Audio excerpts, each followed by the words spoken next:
Hey everyone. Okay, so today's spotlight goes to a vine that is grown for its production of toys. That's right.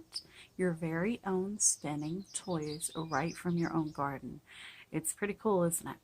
So come on with me and we're going to go check out the Tennessee Spinning Gourd that I have growing in the garden. Let's go.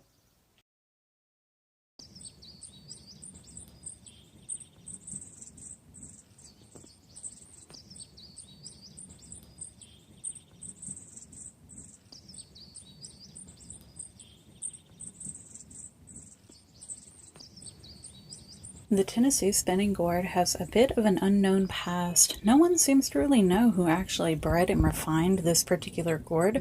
It was recently, in the 2000s, recently rediscovered by a man in Prim Springs, Tennessee, which actually isn't too far from us, who had fond memories of these cute little gourds as a child. He had the opportunity to grow out the seeds after stumbling upon an old gourd after many decades. I believe he was at a store and he seen it on the counter. So he was able to grow out the seeds from that gourd, and he then later spread them to the different seed companies around the country.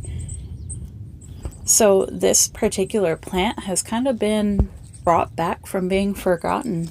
Knowing that it was brought back makes it even more intriguing to grow.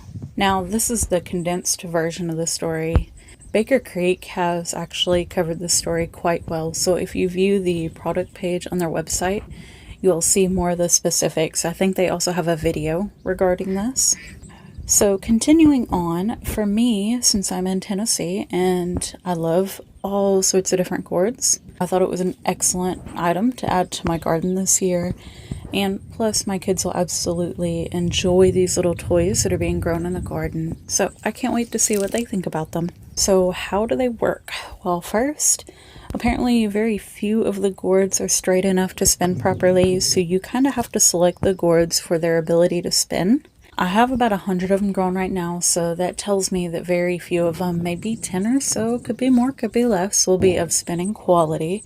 And of course, we're still quite a ways from our first frost, so we'll see how many more we get out of the plant. You're supposed to only save seeds from the gourds that spin quite well to keep the variety uniform in shape and size, and to ensure that the spinning gourd does exactly what it's supposed to do. Once they're dried, you can flip them bulb side up, snap them like you would a top, and watch them drop onto a level surface and spin.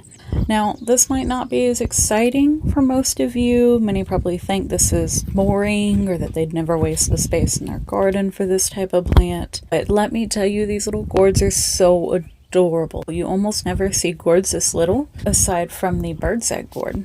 Once my vines are dead and the gourds are ready for harvest, I'll go ahead and drill some small holes in the bottom to prevent mold and accelerate the drying process. And I'll test them out, and I will probably give a few of them away as gifts for the holidays too, to some children in the family. That would be pretty fun and unique. I will show you guys what the vine and gourds look like when they're dry, as well as an update when I begin testing them out. So you should see 2 more updates out of these vines. And if you've made it through this video, consider liking and subbing if you've enjoyed it. Thank you guys for dropping in.